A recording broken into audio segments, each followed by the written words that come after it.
ہمارا اسلام، ہمارا اسلام، ہمارا اسلام۔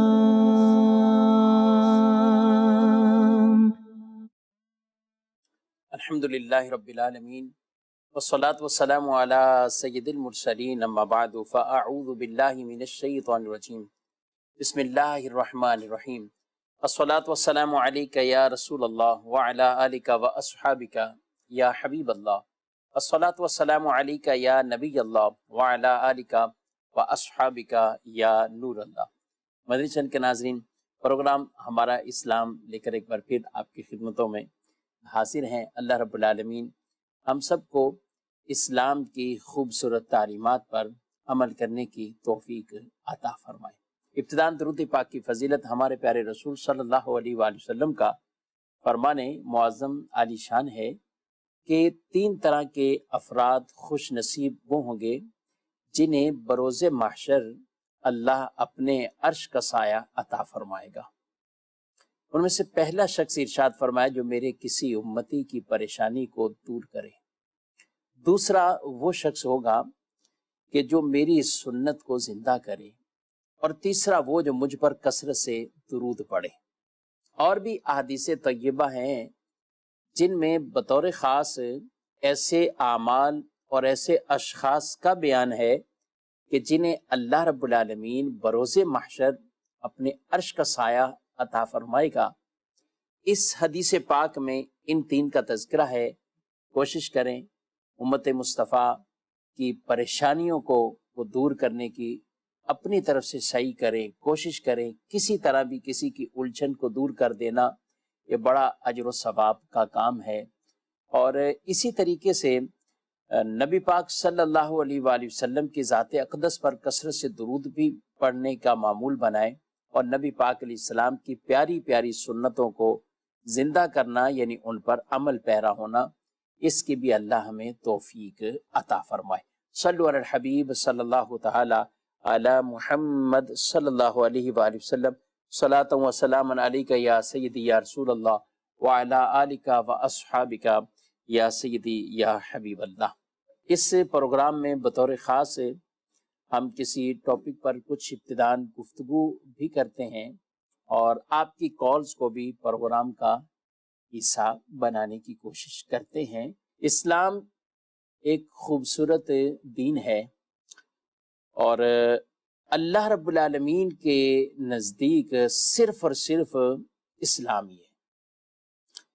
قرآن مجید فرقان حمید میں اللہ رب العالمین نے جو ارشاد فرمایا ہے ان الدین عند اللہ الاسلام، کہ بے شک اللہ کے یہاں اسلام ہی دین ہے۔ اس روح زمین پر مختلف مذاہب، ادیان، اس کے ماننے والے لوگ آباد ہیں، اور وہ لوگ اپنی تہذیب اور اپنے اپنے اعتقادات کے مطابق زندگیاں بسر کر رہے ہیں اور زندگیاں اپنی گزار رہے ہیں، لیکن اللہ رب العالمین کے بارگاہ میں جو دین مقبول ہے اور وہ صرف اور صرف اسلام ہی ہے، اور اسی کو قرآن مجید فرقان حمید میں اللہ نے بیان فرما دیا ہے کہ ان الدین عند اللہ الاسلام، کہ اللہ کے ہاں صرف اور صرف وہ دین جو ہے وہ اسلام ہی ہے۔ اور اسلام کو چھوڑ کر، اسلام سے منہ موڑ کر یا اسلام قبول نہ کر کے اگر کوئی شخص یہ چاہے کہ میں کسی اور طریقے سے بھی اللہ کی بارگاہ میں مقبول ہو جاؤں گا، تو یہ شیطان اور نفس کا اسے دھوکہ ہے۔ کسی طرح بھی وہ بارگاہ الہی میں کوئی بھی کسی طرح کی بھی ادنا سی بھی مقبولیت وہ نہیں حاصل کر سکتا جب تک اس کے پاس اسلام والی نیکی موجود نہیں ہے۔ اسلام یہ، اس کے علاوہ آپ لوگ طرح طرح کے مختلف انداز اپناتے ہیں، اور بعض اوقات ایسے کلمات بھی بول جاتے ہیں کہ جس میں وہ اسلام کو ایک اہمیت دیے بغیر، کوئی اہمیت والی بات ذکر کیے بغیر ہی کوئی انسانیت کی خدمت کے نام سے، کوئی کسی اور انداز سے اسلام کو اس میں سے گویا کہ وہ مائنس کرتے ہوئے گفتگو کر رہے ہوتے ہیں، تو یاد رہے اسلام اگر نہیں ہے، معاذ اللہ کوئی شخص مومن نہیں ہے، ایمان والا نہیں ہے، مسلمان نہیں ہے، تو اس کے علاوہ چاہے کتنی ہی بظاہر ہونے والی دنیاوی اعتبار سے اچھے عمل یا نیکیاں، وہ اسے کسی طرح بھی کوئی قابل قبول نہیں ہوں گی، اور نہ ہی اس پر کوئی آخرت میں اس کے لیے اجر و ثواب ہوگا۔ بلکہ اللہ رب العالمین نے قرآن پاک میں ارشاد فرمایا ہے وَمَن يَبْتَغِ غَيْرَ الْإِسْلَامِ دِينًا فَلَن يُقْبَلَ مِنْهُ وَهُوَ فِي الْآخِرَةِ مِنَ الْخَاسِرِينَ۔ ارشاد فرمایا اور جو اسلام کے سوا کوئی اور دین چاہے گا وہ ہرگز اس سے قبول نہ کیا جائے گا، ہرگز اس سے قبول نہ کیا جائے گا۔ وَهُوَ فِي الْآخِرَةِ مِنَ الْخَاسِرِينَ، اور آخرت کے اندر وہ خسارہ پانے والوں میں سے ہوگا، نقصان اٹھانے والوں میں سے ہوگا، کیونکہ آخرت کے اندر جو انعامات کا سلسلہ ہوگا، اللہ کی بارگاہ سے جو نوازشات کا سلسلہ ہوگا، وہ صرف اور صرف انہی کا خاصہ ہے، وہ انہی کو نصیب ہوگا کہ جنہیں ایمان کی دولت بھی نصیب ہوئی۔ یاد رکھیں مومن مسلمان ہونا یہ بہت بڑی اللہ کی نعمت ہے کہ اللہ نے ہمیں ایمان اسلام کی دولت عطا فرمائی۔ اب اللہ سے اس پر استقامت کی دعا مانگنی چاہیے، اس پر استقامت کی دعا مانگنی چاہیے، اور وہ اعمال اختیار کرنے چاہیے کہ جن کی وجہ سے ہمارے ایمان وہ محفوظ بھی رہیں، اور ہم ہر اعتبار سے ایسے تمام طرح کی کفر سے، شرک سے، گمراہی سے اپنے آپ کو بچانے میں کامیاب ہو جائیں۔ اور اس کے لیے یہی ضروری ہے کہ آدمی اسلام کی اس نعمت پر اللہ کا شکر ادا کرے، اس پر استقامت اختیار کرے، اسلامی تعلیمات کے مطابق اپنی زندگی کو گزارنے کی وہ صحیح اور کوشش کرے، اور ایسے ہی لوگوں کی صحبت اختیار کرے کہ جن کے ساتھ بیٹھنے سے اور یا جن کی گفتگو سننے سے ہمارے ایمان کو مضبوطی ملے، اس کے اندر تقویت آ جائے، اور ہمیں اپنے ایمان کے سلب ہونے کی فکر بھی رہے۔ یہ ایک اچھی اور عمدہ سوچ ہے، اور اسی انداز سے ہمیں اپنے اسلام اور اس ایمان کی وہ حفاظت بھی کرنی ہے۔ یاد رکھیے حدیث پاک میں ارشاد یہ بات ارشاد فرمائی گئی ہے، نبی کریم علیہ السلام نے ارشاد فرمایا ہے کہ آدم علیہ السلام کی جو اولاد ہے یہ فرمایا کہ مختلف طبقات پر پیدا ہوئی، مثلا ان میں سے بعض مومن پیدا ہوئے اور حالت ایمان پر زندہ رہے اور مومن ہی دنیا سے چلے گئے، بعض ایسے کہ جو کافر پیدا ہوئے اور حالت کفر پر وہ زندہ رہے، اور پھر اسی طرح ہی ان کا برا خاتمہ کفر پر ہوا۔ بعض وہ ہیں کہ جنہیں فرمایا گیا کہ مومن پیدا ہوئے، مومنانہ زندگی گزار دی انہوں نے، لیکن جب دنیا سے گئے تو وہ کفر کی حالت میں گئے۔ اور بعض وہ ہیں کہ جو کافر پیدا ہوئے، کافر زندہ رہے، مگر مومن ہو کر وہ دنیا سے جائیں گے۔ تو یہ چار طرح کے طبقات اولاد آدم علیہ السلام کے بارے میں یہ بیان کیے گئے کہ پہلا وہ شخص جو کفر میں پیدا ہو، کفر کی زندگی گزاری اور اسی طرح دنیا سے چلا گیا، تباہی ہے، بربادی ہے، ہمیشہ کے لیے آخرت کے عذاب ہے۔ دوسرا وہ خوش نصیب ہے کہ جو ایمان والی زندگی میں مومنانہ حالت میں پیدا بھی ہوا اور یہی کیفیت میں زندگی گزاری اور ایمان ہی اپنا لے کر دنیا سے رخصت ہو گیا، خوش نصیب ہے، سعادت والے اشخاص ہیں یہ۔ ان الذین قالوا ربنا اللہ ثم استقاموا تتنزل علیہم الملائکہ الا تخافوا ولا تحزنوا وابشروا بالجنۃ التی کنتم توعدون۔ اللہ نے ارشاد فرما دیا ہے کہ بے شک وہ لوگ جنہوں نے کہا کہ ہمارا رب اللہ ہے، ہمارا رب اللہ ہے، اللہ ہمارا رب ہے، اور پھر اسی پر مستقیم ہو گئے، استقامت اختیار کی، ٹھہرے رہے، تو کیا ہے انعام؟ کیا ہے؟ تتنزل علیہم الملائکہ، ان پر فرشتے نازل ہوں گے، اور فرشتے آ کر انہیں کیا کہیں گے؟ اللہ تخافوا ولا تحزنوا، تمہیں کوئی ڈر نہ ہو اور کوئی تمہیں غم بھی نہ ہو، پریشانی بھی نہ ہو، غمگین بھی نہ ہو اور خوف بھی نہ کرو، اور ان تمہارے لیے وہ فرشتے جو انہیں خوشخبریاں سنائیں گے کہ وہ جنت کی بشارتیں ہیں جو اللہ نے تم سے جو ہے وہ تمہارے لیے جس جنت کو تیار کیا گیا ہے، جس کے تمہیں وعدہ کیے گئے ہیں، اور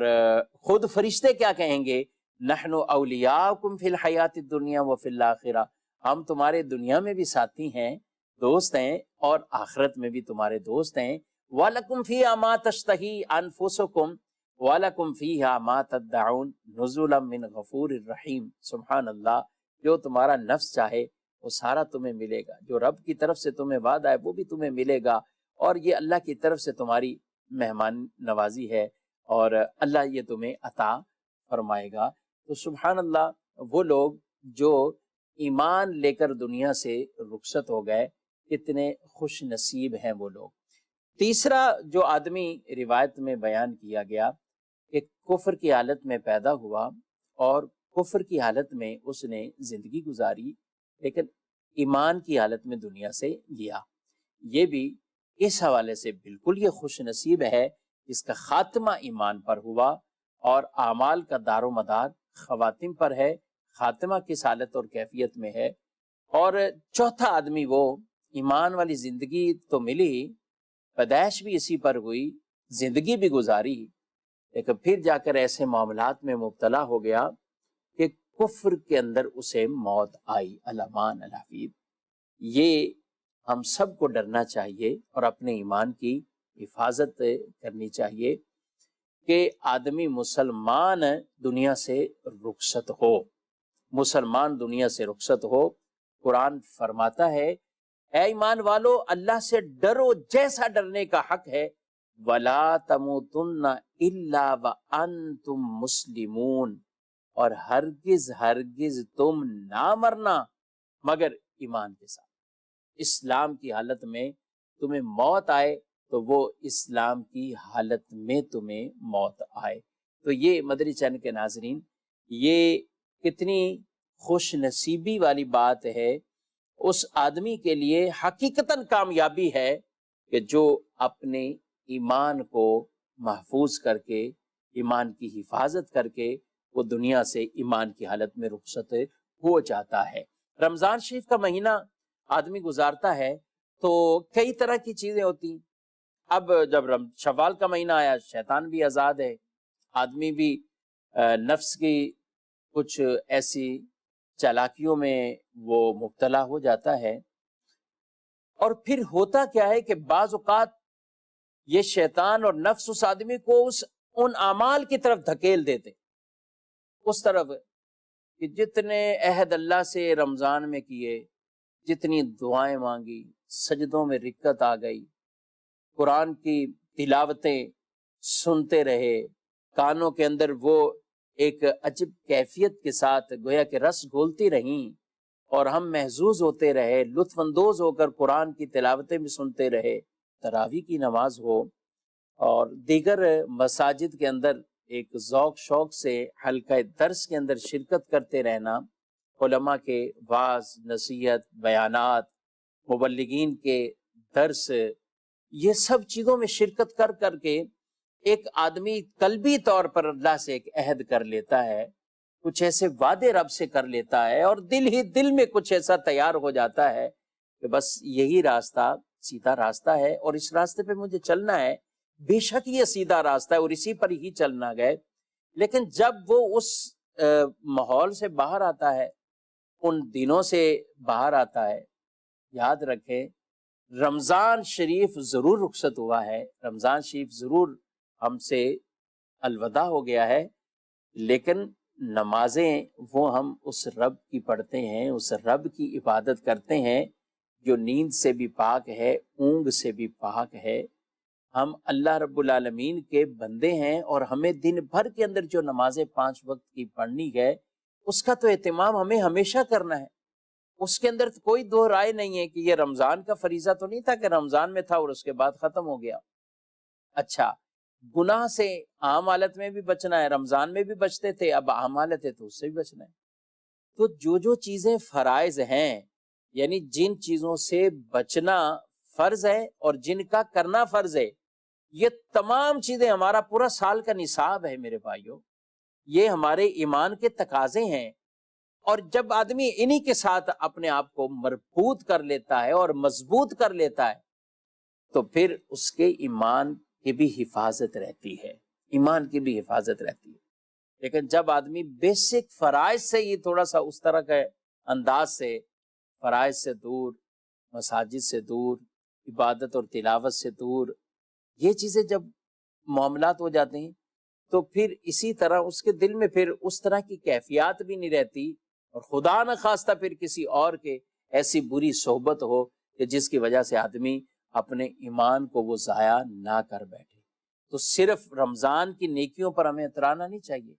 بس اسی پہ ہم فخر کر کے اب بیٹھ جائیں کہ بس بہت ہو گیا، نہ نہ نہ، شکر گزاری میں وقت گزارنا ہے کہ اللہ نے توفیق دی ہے، اب اس کا شکر ادا کریں، اور پھر جو اللہ سے عہد کیے ہیں، اور اگر آپ نے نہیں بھی کوئی وعدہ کیا تو فرائض تو ہمارے اوپر ویسے بھی فرض ہیں، ان کو ہمیں پڑھنا ہے۔ رسول اللہ صلی اللہ علیہ وسلم کے پاس ایک آدمی آتا ہے اور اس نے آ کر کچھ سوالات کیے۔ ارشاد فرمایا حدیث پاک میں کہ گاؤں سے ایک آدمی آیا، جاء رجل من اہل البادیہ، گاؤں سے ایک شخص آتا ہے اور آ کر کہتا ہے، فقال یا محمد اتانا رسولک فزعم لنا انک تزعم ان اللہ ارسلک، کہ اے یا رسول اللہ صلی اللہ علیہ وآلہ وسلم، آپ کا قاصد ہمارے پاس آیا ہے اور وہ یہ گمان کرتا ہے، کیا کہتا ہے کہ آپ اللہ کے رسول ہیں، آپ کو اللہ نے رسول بنایا ہے۔ تو نبی پاک علیہ السلام نے فرمایا صدقہ، اس نے سچ کہا ہے۔ تو وہ شخص کہنے لگا، فمن خلق السماء، یہ آسمان کو کس نے بنایا؟ تو نبی کریم علیہ السلام نے ارشاد فرمایا، اللہ نے بنایا۔ قال فمن خلق الارض، کہا کہ یہ زمین کو کس نے بنایا؟ تو حضور صلی اللہ علیہ وسلم نے فرمایا اللہ۔ قال فمن نصب هذه الجبال، کہا کہ یہ پہاڑ کس نے نصب کیے ہیں؟ ارشاد فرمایا اللہ نے۔ کہا پہاڑ کس نے بنائے اور جو کچھ پہاڑوں میں ہے وہ کس نے؟ تو کہا اللہ نے بنایا۔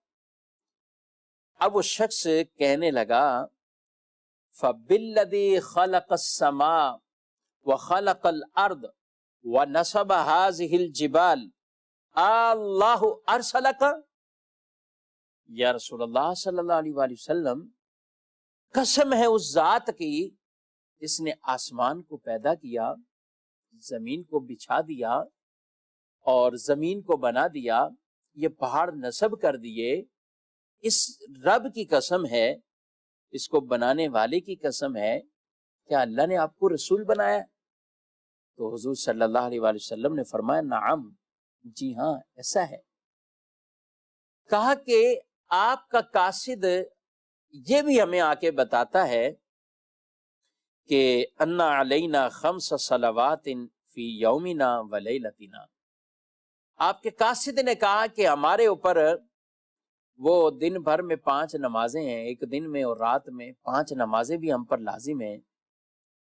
تو ایسا ہی ہے۔ تو حضور علیہ الصلوۃ والسلام نے ارشاد فرمایا صدقہ، سچ کہا اس نے۔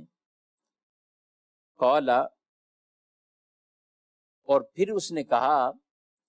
کہ فبالذی ارسلک اللہ امرک بہذا، کہ جس رب نے آپ کو رسول بنایا ہے، کیا اللہ نے یہ حکم آپ کو دیا ہے؟ نبی پاک علیہ السلام نے فرمایا نعم،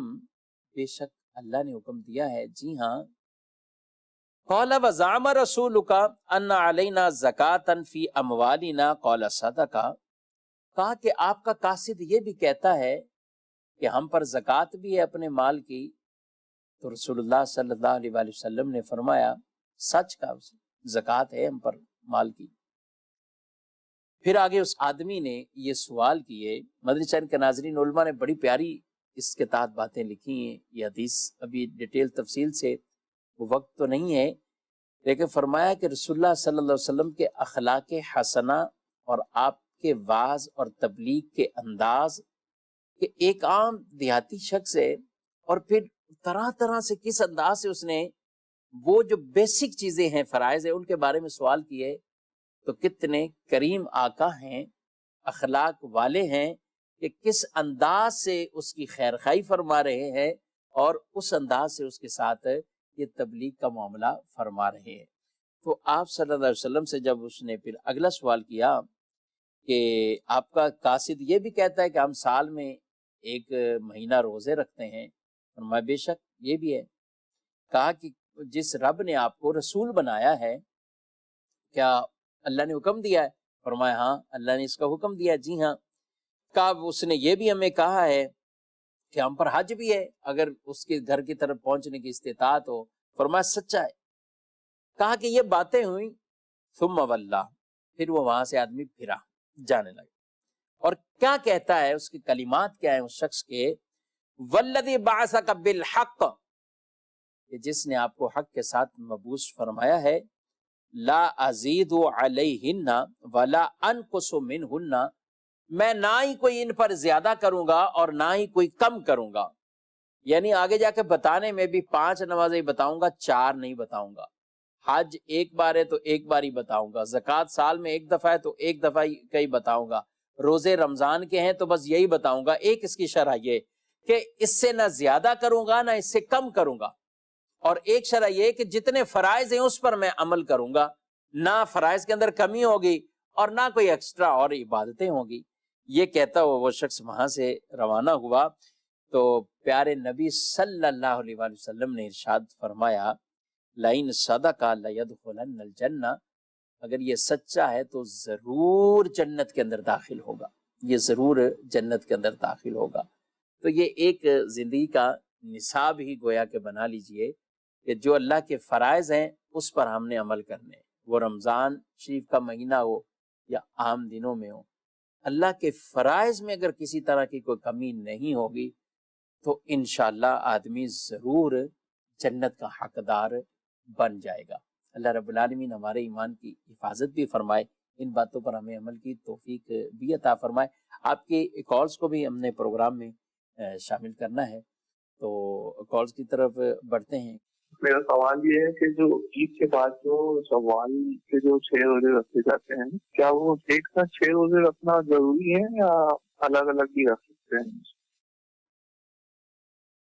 عید کے بعد جو شوال المکرم کے 6 روزے رکھنے ہوتے ہیں، فضیلت کا کام ہے، اور حدیث پاک میں اس کو ارشاد فرمایا کہ رمضان کے بعد جو 6 رکھتا ہے گویا کہ دہر کے روزے رکھے، زمانہ بھر کے اس نے روزے رکھے۔ جہاں تک اس کا معاملہ ہے کہ یہ ایک ساتھ رکھنے، تو یہ کوئی ضروری نہیں ہے ایک ساتھ رکھنا، آپ ان روزوں کو الگ الگ کر کے رکھتے ہیں تو بھی ٹھیک ہے۔ ایک ساتھ کوئی رکھتا ہے آدمی، عید الفطر کا دن نکالنے کے بعد اس کے بعد ایک ساتھ اس کو رکھتا ہے تو بھی ٹھیک ہے، لیکن اگر الگ الگ رکھتے ہیں تو بھی ٹھیک ہے۔ اس پورے مہینے میں یہ 6 روزے مکمل ہونے چاہیے، آپ کو یہ فضیلت حاصل ہو جائے گی۔ ہاں ہمارے علماء بلکہ یہاں یہ فرماتے ہیں کہ بہتر یہ کہ الگ الگ کر کے رکھیں، یعنی آپ نے ایک ہفتے میں کوئی 2 رکھ لیے، پھر اگلے میں، پھر اگلے میں، اس طرح کر کے رکھیں، تو متفرقاً جدا جدا رکھنا یہ زیادہ بہتر ہے اور زیادہ افضل ہے، لیکن اگر ایک ساتھ ہی کوئی رکھتا ہے تو وہ بھی جائز ہے، فضیلت دونوں کو حاصل ہو جائے گی، پہلے والوں کو بھی ہوگی اور ان کو بھی ہو جائے گی۔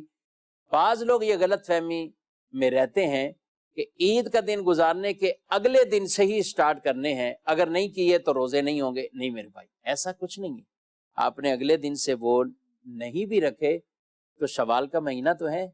تو آپ بھلے شوال کے مہینے میں یہ 6 کی تعداد پوری کر لیں نفلی روزوں کی، انشاءاللہ آپ کو یہ فضیلت حاصل ہو جائے گی۔ جی مزید میرا مفتی صاحب سے سوال یہ ہے کہ حج کے لیے کچھ رقم الگ کر کے رکھی تھی، اس رقم پر زکوٰۃ ہوگی نہیں؟ براہ کرم اس کا جواب عنایت فرما دیں۔ حج کے لیے جو رقم آپ نے الگ کر کے رکھی ہوئی ہے، تو دیکھیں اگر زکوٰۃ کی پوری وہ شرائط اس پر لازم ہوتی ہیں، کوئی اس طرح کا قرضہ وغیرہ بھی نہیں ہے اور رقم موجود ہے، دیگر شرائط بھی ہیں، تو زکوٰۃ اس پر سال بسال لازم ہوتی رہے گی۔ کچھ لوگ یہ سمجھتے ہیں کہ ہم نے حج کے لیے رقم نکال کر رکھی ہے، یا گھر لینے کے لیے رکھی ہے، یا شادی کے اندر خرچ کرنے کے لیے کچھ رقم اماؤنٹ الگ سے رکھ دیا ہے، تو یہ تو شاید ہمارے کام کا ہے اور ہم اس کی زکوٰۃ نہیں دیں گے۔ ایسا نہیں ہے۔ حج کے لیے بھلے آپ نے اماؤنٹ کچھ الگ کر کے رکھا ہوا ہے، اور اگر پچھلے سالوں سے ہی رکھا ہوا ہے تو جس سال میں بھی وہ آپ کے پاس اسی طرح رہے، پیسہ ہے، کرنسی ہے، تو یہ ابھی آپ کی ملکیت میں، بھلے آپ کی نیت اس سے حج کرنے کی ہے، عمرے کرنے کی ہے، شادی کرنے کی ہے، بچیوں کی شادی کروانی ہے، یا گھر لینا ہے، کچھ بھی کرنا ہے، پیسہ موجود ہے آپ کے پاس، شرائط اس پر پوری پائی جا رہی ہیں، زکوٰۃ لازم ہوگی۔ یہ عذر کافی نہیں ہوگا کہ یہ حج کے لیے تھی اس لیے اس پر زکوٰۃ لازم نہیں ہوگی، ایسا نہیں ہے۔ یہ ابھی آپ کی بالکل ملکیت میں بھی ہے، آپ کے پاس ہے، اور کوئی اس طرح کا مانع زکوٰۃ یہاں پر نہیں پایا جا رہا، تو اس پر زکوٰۃ لازم وہ ہوتی رہیں گی۔ اس کا خیال رکھنا ہے۔ اور جو لوگ اپنی ضرورت کی پیسے کسی ضرورت میں خرچ کرنے کے لیے الگ سے رکھ دیتے ہیں اور سمجھتے ہیں کہ نہیں بھئی اب یہ تو ایک سائڈ پہ پڑے ہوئے ہیں، ایسا نہیں ہے کہ آپ زکوٰۃ سے بھی بالکل ختم ہو جائیں گے۔ اور کچھ لوگ یہ سمجھتے ہیں کہ جن پیسوں سے ہم فائدہ اٹھا رہے ہیں صرف انہی کی زکوٰۃ ہوتی، کوئی بزنس میں ہے تو ان کی ہوگی، کسی اور طرح کے کسی سے فائدہ اٹھایا تو ان کی ہوگی، نہیں۔ آپ کے پاس رکھے ہیں، آپ کے بینک میں رکھے ہوئے ہیں، آپ نے کسی طرح بھی آپ نے پرائز بانڈ لے کر رکھ دیے ہیں، تو یہ چیزیں ہیں ہی زکوٰۃ والی، ان پر زکوٰۃ لازم ہے، وہ سال بسال اسی طرح ہوتی رہے گی۔ چاہے آپ کا پرائز بانڈ کوئی لگا ہے، نہیں لگا، انعام نکلا ہے، یہی نہیں نکلا، آپ نے اپنی رقم سے بظاہر کوئی فائدہ اٹھایا ہے، نہیں اٹھایا، یہ ساری صورتیں یہ ایک ہی ہیں۔ یعنی اگر شرائط پائی جا رہی ہیں، آپ کا یہ قرض اور دیگر چیزوں سے یہ خالی ہے پیسہ، تو اب آپ پر زکوٰۃ لازم ہوتی رہیں گی۔ تو ظاہر ہے حج کے لیے جس نے رکھی ہیں تو لاکھوں روپے رکھے ہوں گے حج کے لیے، تو اس کے اوپر اس حساب سے ہر لاکھ پہ 2500 روپے کے حساب سے اپنی زکوٰۃ کو ادا کرنا یہ ضروری ہے۔ اگر رمضان میں نہیں بھی دے سکے یا جو بھی آپ کا سال ہے تو اس کے مطابق اس کو آپ دیکھ لیں، اور بہرحال ان کی زکوٰۃ آپ ادا ضرور کریں، یہ فرض ہی ہے۔ اللہ رب العالمین ہم سب کو اسلام کی خوبصورت ان باتوں پر عمل کی توفیق عطا فرمائے۔ ہمارے پروگرام کا وقت اپنے اختتام کو پہنچ چکا ہے۔ اللہ رب العالمین ہم سب کو اپنے حفظ و امان میں رکھے، ہمارے جان مال کی حفاظت فرمائے، کرونا وائرس کا خاتمہ فرمائے، اور مسلمانوں کو اللہ رب العالمین سب مسلمانوں کی غیب سے مدد فرمائے، ترقیاں عطا فرمائے، عروج عطا فرمائے، آمین بجاہ النبی الامین صلی اللہ علیہ وسلم۔ ہمارا اسلام، ہمارا اسلام۔